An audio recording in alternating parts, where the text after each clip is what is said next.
আসসালামু আলাইকুম ওরহমতুল্লাহি ওবারাকাতু। সৌদি আরবের মাটিতে আমরা এই জুমার নামাজ শেষ করে আসলাম। এই দিনের উসিলায় মহান আল্লাহ তাআলা যেন সকল মা বাবার ও নরনারী মুসলমানদের কবর আযাব মাফ করে দেয়। আমিন।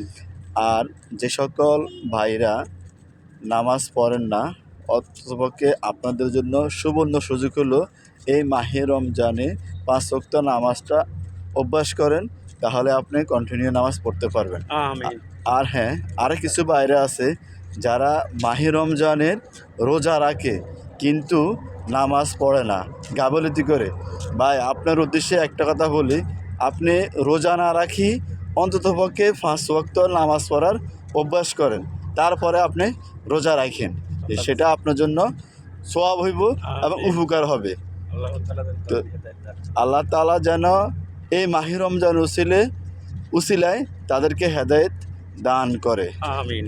আর আমরা যেন ৫ ওয়াক্ত নামাজ পড়তে পারি, মাহে রমজানের ৩০টা রমজান যেন ভালোভাবে কাটতে পারি। সবাই আমাদের জন্য দোয়া করবেন। আল্লাহ হাফেজ। আল্লাহ হাফেজ।